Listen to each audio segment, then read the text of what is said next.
Hello friends, welcome to pro talent and I am Nitin Parmar. My dear students, आप सबका स्वागत है। This is a current affair module of January month, 20th January. थोड़ा सा late आया है आपके पास, primarily because of my health issues, but things are pretty good now. We can now directly move forward and talk about important issues. आपके सामने तीन महत्वपूर्ण मुद्दे, which is BBC documentary, Mahatma Gandhi ji को याद रखने के लिए, है ना, महत्वपूर्ण दिवस आया था, और मुगल गार्डन को अमृत उद्यान में नामकरण कर देना, मतलब एक तरीके से क्रिटिसिज्म ऑन गवर्नमेंट तो पक्का ही होने वाला है। Yes no, great. फिर हम जाएंगे इंटरनेशनल इश्यूज के बारे में। दो बड़े इंटरनेशनल इश्यूज, एक है अरब स्प्रिंग, लीबिया के साथ कनेक्टेड।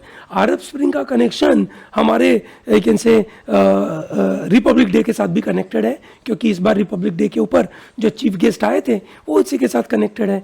पैलेस्टाइन जेरूसलम का इश्यू देखेंगे हम। Supreme court is going to discuss on some issue related to the age of the marriage, उसके बारे में बात करेंगे। फिर हम जाएंगे स्टॉक मार्केट की तरफ। स्टॉक मार्केट में दो बड़ी न्यूज़, ठीक है, रशिया यूक्रेन की लड़ाई के बारे में वापस बातें, और स्पोर्ट्स के बहुत बड़े अपडेट पिछले कुछ दिनों में हुए। पहला महत्वपूर्ण आर्टिकल आया which is about BBC की documentary. We all know that there is a BBC documentary which was not, you can say, taken well by the government. Government said कि यार इसको बंद कर दो, हमें नहीं चलाना है, because this is talking about something bad about the Modi government, and Modi government को सुप्रीम कोर्ट क्लीन चिट दे चुकी है, तो फालतू में ये सब बातें करना क्यों है, ठीक है।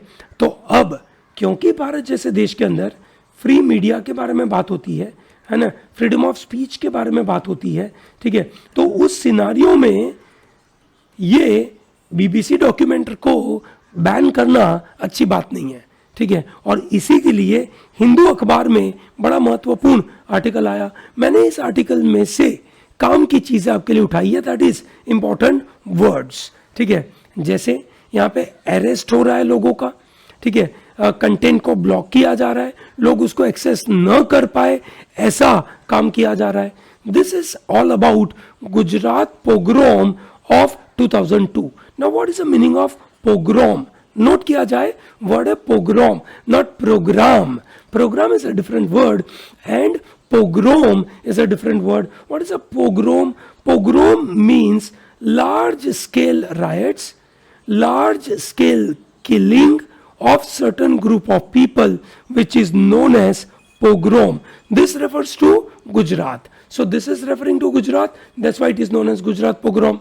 Simple है, great, ठीक है।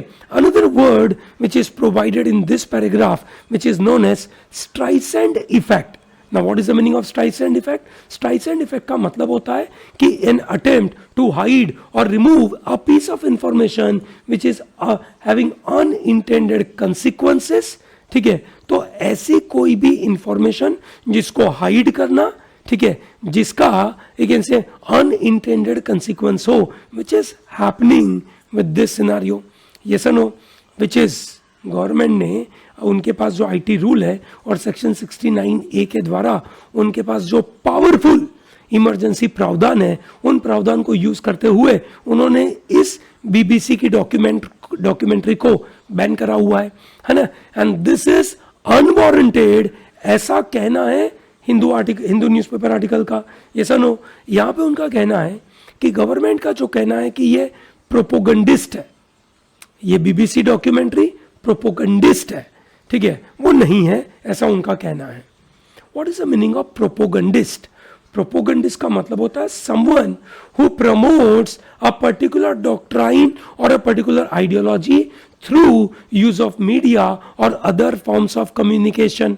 अलग अलग फॉर्म्स ऑफ कम्युनिकेशन को यूज करते हुए एक पर्टिकुलर आइडियोलॉजी, एक पर्टिकुलर विचारधारा, एक पर्टिकुलर डॉक्ट्राइन, एक पर्टिकुलर प्रिंसिपल को ही फॉलो करवाना, that is known as प्रोपोगंडिस्ट।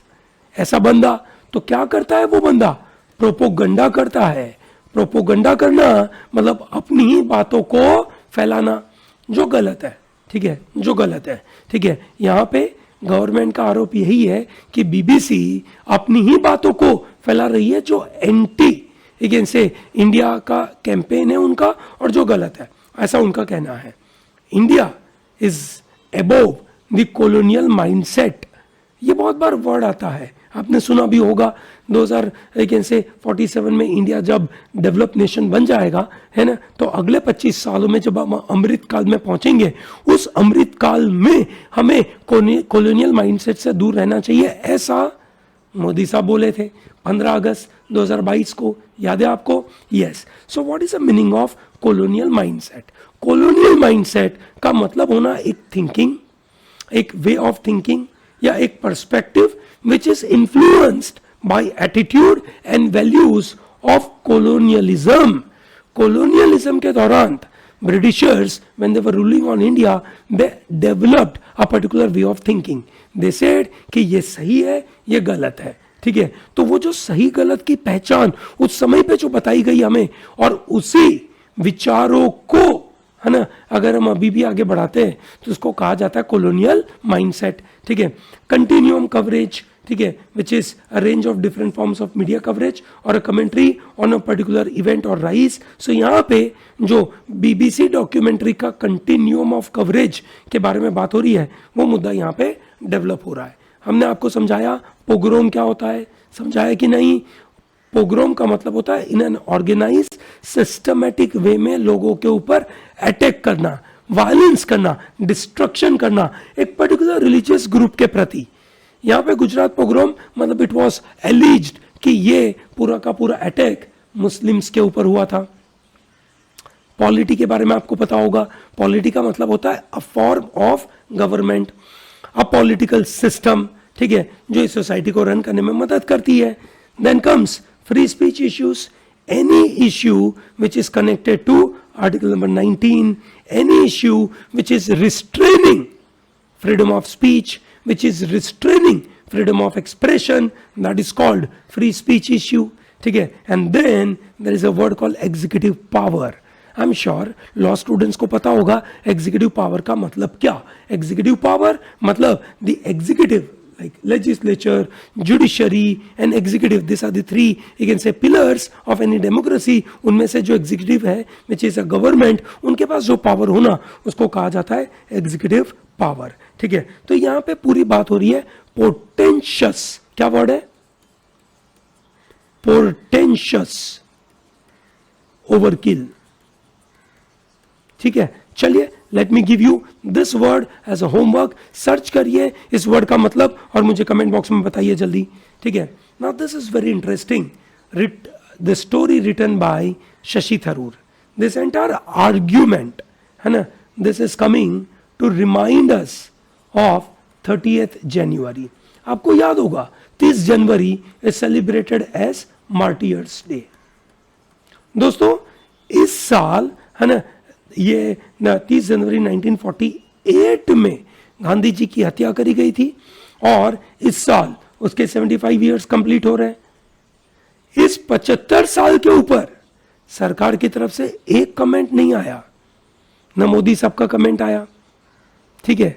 Modi साहब का फोटो भी नहीं आया कि वो गांधी जी की समाधि पे पहुंचे, ये फोटो भी नहीं आया, ठीक है। जनरली इस तारीख को के ऊपर गांधी जी की समाधि पे प्राइम मिनिस्टर, प्रेसिडेंट साहब सब लोग पहुंचते हैं और ये पहुंचे नहीं, ठीक है। मतलब क्या हम महात्मा गांधी को भूल चुके हैं? क्या उनके विचारों को भूल चुके हैं? क्या हम उनको बिट्रेयल कर रहे हैं? ठीक है, ये एक बड़ा सा आर्ग्यूमेंट शशि थरूर साहब यहाँ पे दे रहे हैं। उन्होंने ये एक छोटा सा मतलब आर्टिकल के अंदर मैं आपके लिए एक समरी लेकर आया हूं, इस छोटे से कुछ मुद्दे के ऊपर बड़ी बातें करी है उन्होंने। 75th death anniversary of Gandhi ji, it comes at a time when its legacy is being challenged by prevailing ideological currents, particularly by the Hindutva movement, which sees his pacifism as unmanly and thinks that he was too pro-Muslim. Gandhi ji के विचारों को बहुत गलत तरीके से present किया जाता है।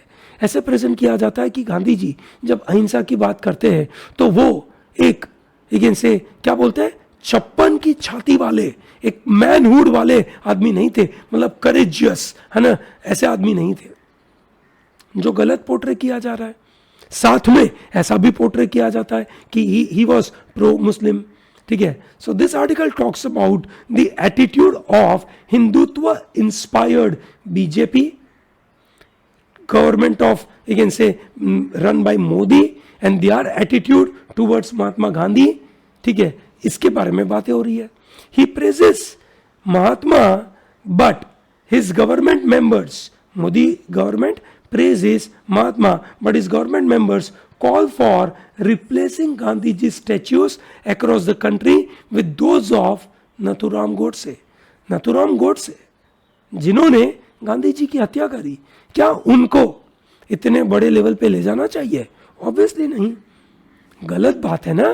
ठीक है, इसको तो सुप्रीम कोर्ट ने भी डांट लगाई लोगों को कि आप क्या बातें कर रहे हो. The vision of Gandhi ji is different from vision of Veer Savarkar and M S. Golwalkar. हाँ, वीर सावरकर में वीर वर्ड होना ही नहीं चाहिए, है ना. सावरकर साहब बिल्कुल गलत विचारों के साथ उन्होंने चीजें प्रेजेंट करी थी. हाउएवर आरएसएस उनको सही मानता है. The principal ideologue of Hindu Mahasabha was M.S. Govalkar and they focused on militarization.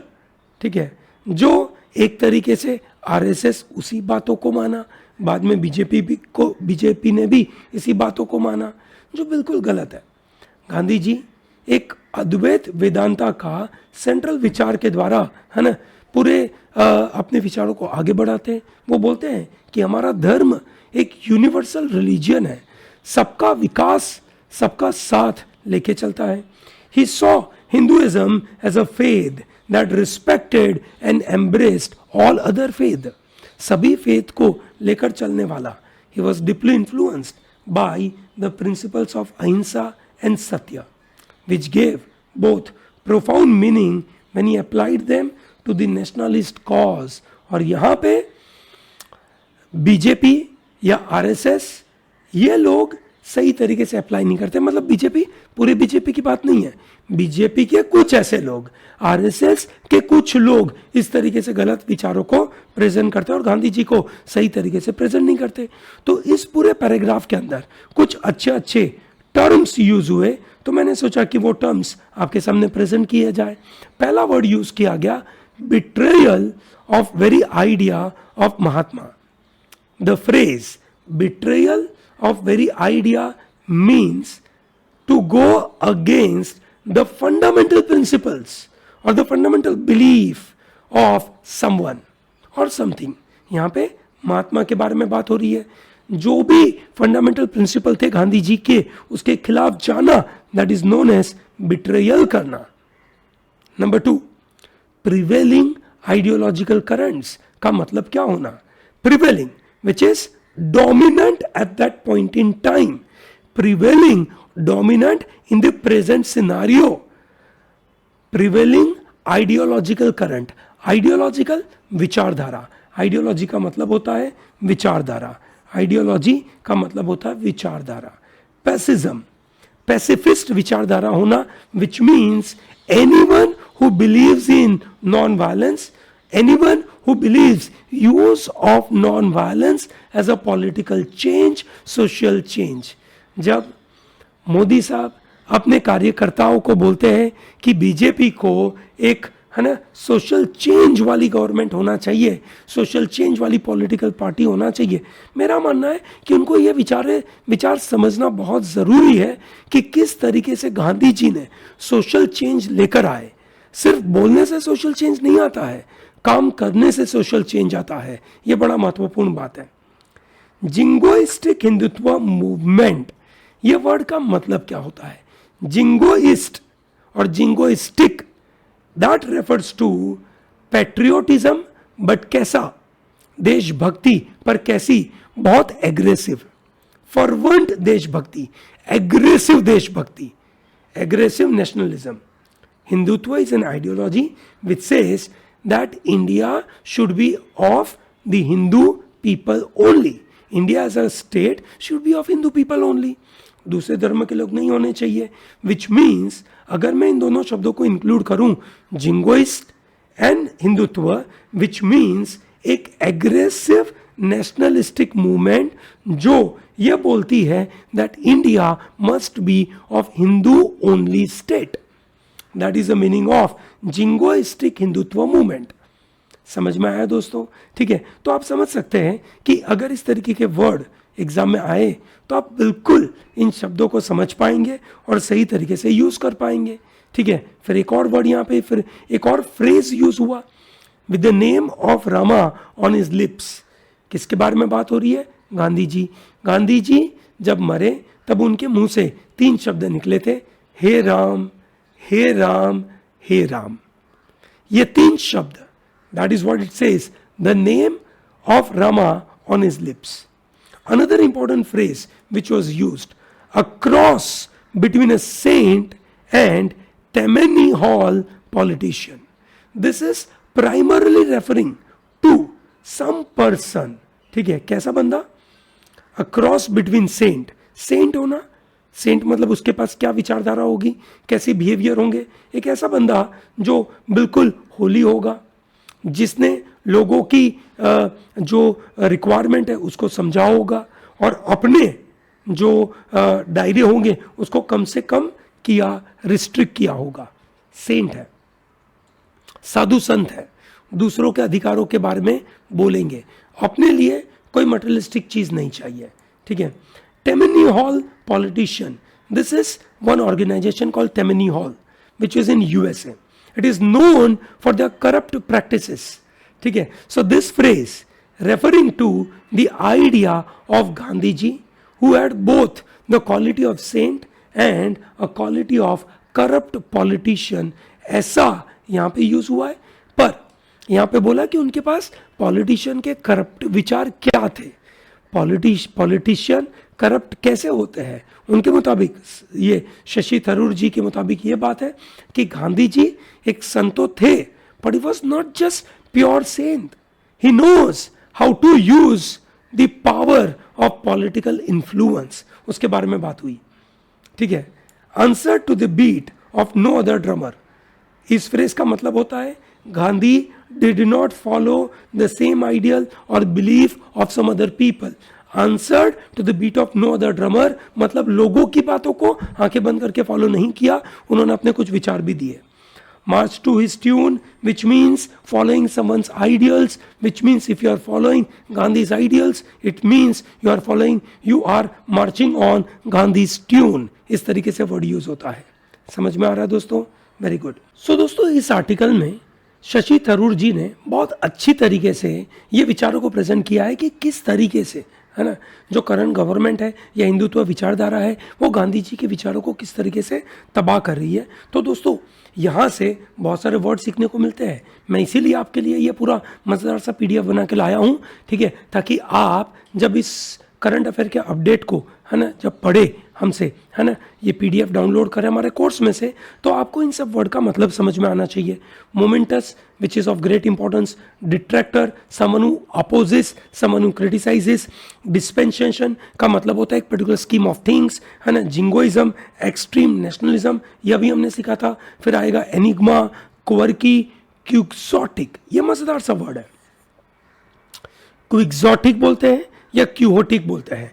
Don क्यूहोटे करके एक मजेदार सी किताब आई थी, वहां से ये वर्ड बड़ा फेमस हुआ था, डॉन क्यूहोटे। ठीक है, क्या वर्ड फेमस हुआ था? क्विक्सोटिक। क्विक्सोटिक ऐसा बंदा जो आइडियलिस्टिक दुनिया में जीता है, वो प्रैक्टिकल दुनिया में नहीं जीता है। He doesn't know what is happening in the reality, but he has very ideals, है ना, डिस्टिल करना, कोई चीज़ों को प्योर करना, क्रेडो मतलब बिलीफ, अहिंसा, हिंदुत्व, आइडियोलॉग, इजी वर्ड है। परवर्स, परवर्स होना मतलब मॉरली कोई सही चीज़ों के खिलाफ होना, इमोरल होना, दैट्स कॉल्ड परवर्स। और यहाँ से वर्ड निकलता है परवर्ट, सुना होगा आपने, ये सुनो, सेवी वर्ड सुना होगा, है ना, someone who has knowledge, someone who is very experience, बोलते हैं ना, he is a tech savvy. क्या वर्ड यूज होता है? He is tech savvy, so that means he is, you can say, having knowledge, experience and good judgment about technology.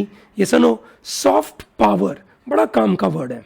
Soft power मतलब having an influence, having an ability to influence behavior and interest of the other through cultures and ideology. For example, India के पास बड़ा soft power है through yoga. India के पास गांधी जी एक बड़े soft power है, ये सुनो, है ना, ठीक है। सिमिलरली इंडिया के पास हिंदू रिलीजियन एक बड़ा सॉफ्ट पावर है, ठीक है। रेप्यूटेशन बड़ा काम का वर्ड है। Mantle, mantle that's a position of power, क्या बोलते हैं, position of power. And dissonance, dissonance is opposition of और अपोजिट ऑफ रेजोनेंस। रेजोनेट करना, कंसिस्टेंसी होना, अग्रीमेंट होना, डिसोनेंस होना, नो अग्रीमेंट, यस और नो, ठीक है। Then the word bhajan, Advaita Vedanta, synthesiser, Vedantic, है ना, ये काम के वर्ड है। अद्वैत वेदांता बड़े काम का वर्ड है, इसको नोट करिएगा दोस्तों, ठीक है ना। This are the important words which I am going to give you in PPT, please इसको देखिएगा, है ना, बड़े काम का वर्ड है ना, आपके लिए बड़े अच्छे अच्छे वर्ड यहाँ पे हमने यूज करे हैं, ठीक है, इसको अच्छे से यूज करिएगा। Okay, great.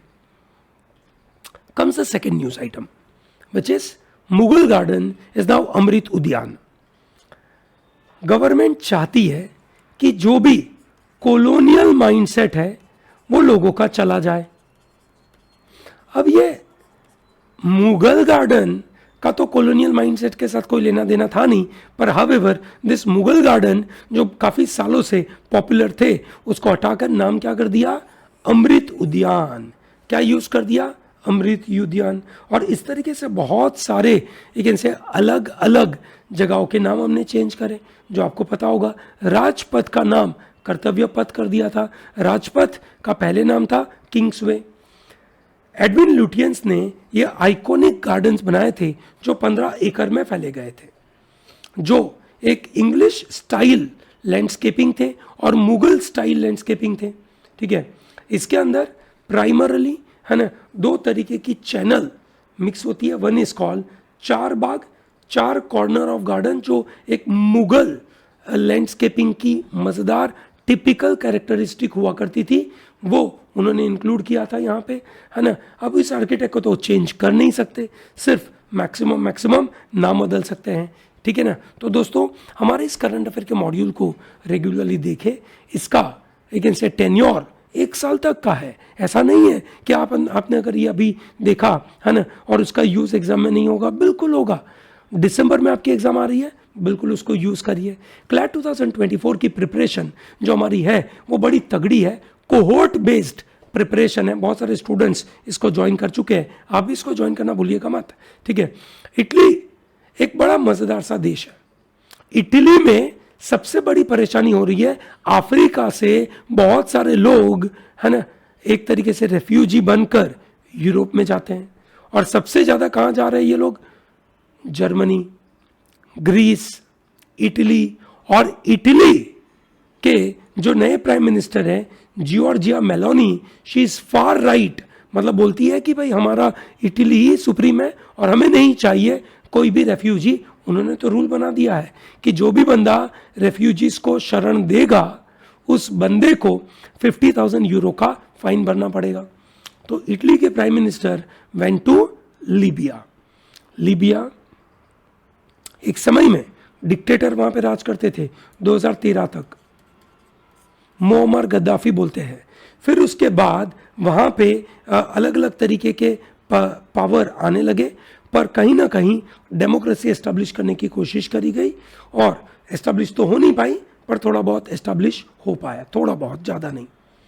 ये जितने भी नाम आपको मैं यहाँ पे दिखा रहा हूँ, Morocco, Algeria, Tunisia, Libya, Egypt, Syria, Saudi Arabia, sorry UAE, Saudi Arabia, sorry ये था आपका सऊदी अरेबिया, ऊपर था सीरिया, है ना, ये था आपका यूएई, और ये था येमेन, और बाजू में ओमान। ये सब जगह पे कहीं ना कहीं 2011 के बाद डेमोक्रेसी एस्टेब्लिश करने के लिए झगड़े हुए, बड़े झगड़े हुए, है ना, छोटे झगड़े नहीं हुए थे, ठीक है। फॉर एग्जांपल टूनिशिया की जो शुरुआत हुई, बहुत छोटा सा देश था टूनिशिया, जहाँ से ये शुरुआत हुई, ठीक है, जिसको नाम दिया गया अरब स्प्रिंग, ठीक है। वहाँ तो तुरंत डेमोक्रेसी एस्टेब्लिश हो गई 3 महीनों के अंदर। बाद में लीबिया में ये डेमोक्रेसी एस्टेब्लिश हो नहीं पाई, ठीक है। मुअम्मर गद्दाफी वहाँ के लीडर थे और उनको लेकिन से अलग अलग आर्मी के लोगों ने हटाकर वहाँ पे सत्ता लगाने की कोशिश करी, जो आपके सामने अभी ये भाई साहब दिख रहे हैं, आपका आपका काम है बताना वो भाई साहब का नाम. He is a prime minister of Libya. So who is the current prime minister of Libya? Italy का, है ना, लीबिया में एक बहुत बड़ा बिजनेस है एनर्जी का, है ना, और इसलिए इटली लीबिया के साथ अच्छे रिलेशनशिप बनाने रखने की बात करती है, पर वो नहीं चाहते कि माइग्रेंट्स उनके यहाँ पे आए, और इसलिए वो पहुंचे थे लीबिया. उसके बाद इजिप्ट, बहुत बड़ा देश है इजिप्ट. ये आपके सामने लीबिया है और ये आपका इजिप्ट है. इजिप्ट के जो अब्देल फताह अल सीसी साहब जो इंडिया में आए on 26 January as a chief guest, which is very important. Egypt में भी होस्नी मुबारक करके एक लीडर थे जो डिक्टेटर थे, उनको हटाकर सत्ता पे आए आर्मी के चीफ अब्देल फताह अल सीसी. ठीक है, तो ये एक तरीके से बड़ा प्रॉब्लम क्रिएट हुआ. सीरिया में तब से लेकर 2011 से लेकर अभी तक, है ना, वहाँ पे सिविल वॉर चली रही है. वहाँ पे बशर अल असद साहब सत्ता छोड़ने के लिए तैयार नहीं है. तो ये लड़ाइयाँ सब जगह पे चल रही है. और फिर ये जेरूसलम की लड़ाई हम कैसे भूल सकते हैं? इजराइल की मिलिट्री ने पैलेस्टाइन के खिलाफ, है ना, इजराइल की, क्यों भैया ऐसा लिख रहा हूं मैं, इजराइल की military is attacking on Palestinian people. Palestinian gunman kills 7 people near Jerusalem synagogue, और उसके सामने इजराइल की मिलिट्री लड़ाई लड़ रही है. तो यहाँ पे, है ना, पंगे हो रहे हैं.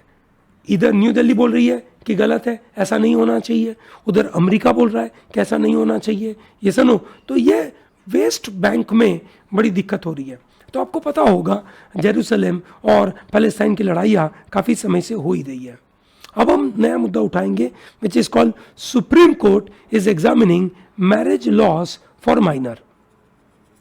दोस्तों, supreme court is thinking about कि क्या हम माइनर के ऊपर कोई लॉ बना सकते हैं कि नहीं.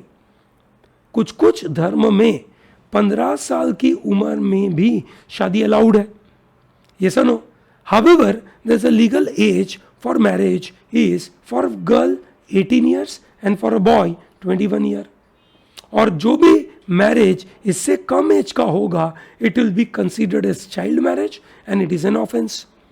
2017 में supreme court had ruled that any sexual intercourse by a man with his wife who is below 18 years of age is considered to be rape. ऐसा भी बोल दिया था. तो ये मुद्दा क्यों उठाया? ये मुद्दा इसलिए उठाया क्योंकि पंजाब हरियाणा हाई कोर्ट ने एक बड़ा रिसेंट ऑर्डर दिया था which says that a girl on attaining puberty और द एज ऑफ 15 और above could be married on the basis of Muslim personal law irrespective of any provision provided in POCSO. Protection of children from sexual offences act 2012 में जो भी लिखा है उसको गोली मारो और वो आदमी उसके साथ शादी कर सकता है, ऐसा पंजाब हरियाणा हाई कोर्ट ने कहा. सुप्रीम कोर्ट ने कहा कि 2 मिनट रुक जाओ, हम इसके ऊपर बातें सुनेंगे, समझेंगे और फिर हमारा जजमेंट देंगे. और पंजाब हरियाणा कोर्ट के ऑर्डर को कभी भी जुडिशियल प्रेसिडेंट नहीं मानना चाहिए कोई भी दूसरी कोर्ट को. तो दोस्तों, इंडिया में चाइल्ड मैरिज रिलेटेड कौन से लॉ है? 1, prohibition of child marriage, you can say act PCMA 2006. उसके अंदर कुछ अमेंडमेंट भी हुए थे जहां पे कोशिश करी जा रही है कि अभी जो मिनिमम एज है वुमेन की 18 साल की, वो 21 ईयर पे लेके जाए. उसके अलावा इंडियन क्रिश्चियन मैरिज एक्ट है, Parsi marriage act and divorce act है, स्पेशल मैरिज एक्ट है, हिंदू मैरिज एक्ट है. ये अलग अलग मैरिज एक्ट है जहां पे वुमेन की एज को डिफाइन किया गया है. और बहुत बार लड़ाई ये होती है कि हमारे धर्म के मुताबिक मैरिज जिस तरीके से चले हम उसी मैरिज को सही मानते हैं, बाकी मैरिज को हम सही नहीं मानते हैं. और इसीलिए ये बड़ा मुद्दा डेवलप हो रहा है. जनवरी 27 से stock market of India is deciding that they will start with T+1 settlement regime. आप पूछेंगे कि सर ये क्या होता है? चलिए समझते हैं दोस्तों. ठीक है, स्टॉक मार्केट के अंदर जनरली कोई भी बंदा एक ट्रेड करता है है ना, आपने सोचा कि आज मैं अदानी का शेयर खरीदना चाहता हूं, आपने अपने ब्रोकर को, this is you and you are giving order to your broker, और ब्रोकर ने, है ना, बोला कि ठीक है भैया, हम आज यू कैन से आपका ऑर्डर यू कैन से देते हैं. क्या ऑर्डर है? Two by. क्या ऑर्डर है? टू बाई, विच मीन्स आपको खरीदना है, आपको पैसे देने हैं, आपको आज के आज पैसे नहीं देने हैं. ठीक है, तो ब्रोकर कहीं पे एग्जीक्यूट करेगा और आपने जो प्राइस बोली होगी उस प्राइस के ऊपर वो ऑर्डर एग्जीक्यूट करेगा. ठीक है, तो जिस दिन आपने ट्रांसैक्शन किया उसको माना जाता है टी डे. क्या माना जाता है? T day. अभी तक T+2 का सेटलमेंट चलता था. सेटलमेंट का मतलब है कि अब आपने जिस दिन ऑर्डर दिया उसके 2 दिनों के अंदर आपको सामने वाले को पैसे दे देने हैं और वो सामने वाला आपको शेयर दे देगा. ठीक है, दिस इज कॉल्ड सेटलमेंट. अब ये सब चीजें होगी T+1 में, T+2 नहीं, काफी जल्दी होगी. अब आप ये सोचेंगे कि सर डिजिटल एज में क्यों ये सेटलमेंट ऑन द स्पॉट नहीं होता है? ऑब्वियसली नहीं हो सकता है, क्योंकि ये ट्रांसैक्शन आप और मैं डायरेक्टली नहीं कर रहे, आप कर रहे हो किसी ब्रोकर के द्वारा.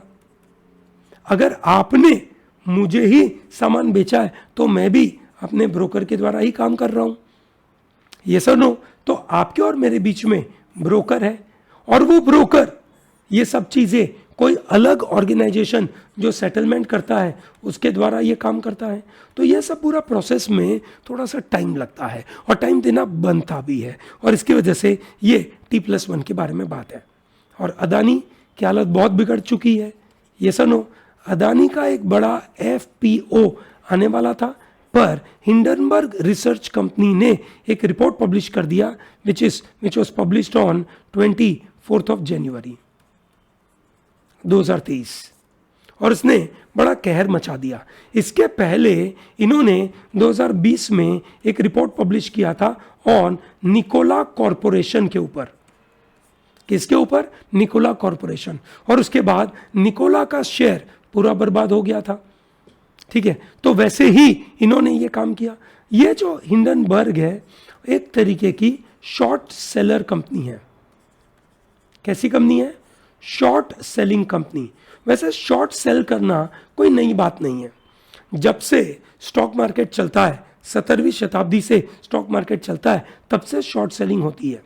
सबसे पहली company Dutch east India company, ठीक है, वहां पे भी शॉर्ट सेलिंग हुई थी, डच ईस्ट इंडिया कंपनी. पर उस जमाने में जो शॉर्ट सेलिंग हुई थी उसका ऑब्जेक्टिव था इस कंपनी को डुबाना. What happens in a short selling?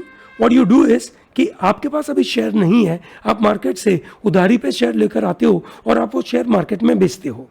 ठीक है, यू आर सेलिंग फर्स्ट, ठीक है, at a particular price. Let us say you are selling the share at 200 rupees. Why are you selling the share at 200 rupees? Because you know in future company के share के value हो जाएगी करीबन 150 rupees. So what you do? You buy at 150 rupees. आपने बेचा कितने पे था? 200 पे. खरीदा कितने पे? 150 पे. आपको कितना प्रॉफिट हुआ? 50 का. This is what short seller does, and this is what this guy who was the head of Hindenburg. आपको बताना है हिंडनबर्ग के हेड जो भी है वो भाई साहब का नाम क्या है. समझ में आया दोस्तों? चलिए आगे बढ़ते हैं. Fire on the wheel leopard 2 which is very important tank, जो जर्मनी के पास बहुत सारी है. जर्मनी ने लेपर्ड 2 यूक्रेन को देने से जो अप्रूवल था वो दे दिया है, and that is how the new fight which is going to take place, which you should know everything about Leopard 2 which is provided here. ठीक है, and then histories in the making. ठीक है, Indian women under 19 team won the World Cup. दोस्तों under 19 women cricket team है ना lifted ICC trophy. बताइए दोस्तों इनमें कैप्टन कौन थे? Who was the captain of this team? साथ में you can say साबालेंका, है ना, downs, Rybakina, wins maiden Grand Slam. कौन जीता? You can say Sabalenka won the Australian Open. Similarly, you can say this. You can say Australian Open men's title was won by Djokovic. Indian team ने कमाल कर दिया.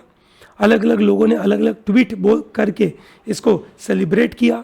सौरव गांगुली बोले this is a great stepping stone for the girls to take their game at a higher level. Jai Shah बोलते हैं that the young players weren't overawed by the big occasions speaks volumes about their steely character and temperament. ठीक है. दिनेश कार्तिक ने कहा India winning the inaugural T20 world cup that rings a bell. ठीक है. Hearty congratulations for their spectacular win. This is what Kiren Rijiju साहब ने कहा. ठीक है. तो बड़ा महत्वपूर्ण मुद्दा है भारत के लिए. अच्छा हुआ दोस्तों, है ना, काफी बढ़िया रहा. ऑस्ट्रेलियन ओपन योकोविक ने जीता. योकोविक now is in the top of the world. He leveled with Nadal after perfect 10 win. ठीक है. It is a 10th Australian Open by you can say you can say Djokovic. ठीक है. This is very important. ठीक है. So he's now number 1 and this is how the scenario is. Odisha के minister की death हुई. Health and family welfare minister थे. ठीक है. उनका नाम था नब किशोर और उनकी हत्या करी गई sub inspector of police you can say जो ब्रजराज नगर में सिचुएटेड थे. गोपाल दास करके भाई साहब थे. उन्होंने गोली मार के इनकी हत्या करी. ठीक है. क्या उनका मोटिव था, क्या उनका इंटेंशन था, उन्होंने कहीं पे कागज पे लिखा हुआ था और बाद में उसको उन्होंने फ्लश कर दिया था. तो पकड़ तो लिया है उनको. अब इसके बारे में कहानी थोड़ी आगे बढ़ने वाली है. ठीक है. सो दोस्तों कैसा रहा आज का सेशन बताइएगा, है ना. 10 में से मुझे रैंक करिए. कौन सा एक से न्यूज़ आइटम आपको सबसे अच्छा लगा और क्यों अच्छा लगा वो भी बताइए. ठीक है. और इसके लिए एक PDF मिलेगी दोस्तों. PDF के साथ क्लैट लाइक क्वेश्चंस मिलते हैं, क्लैट स्टाइल के क्वेश्चंस जो हम आपके लिए डेली बनाते हैं. ठीक है. इसको लेना भूलिएगा मत. Okay. Thank you very much for coming here and watching this. All the best.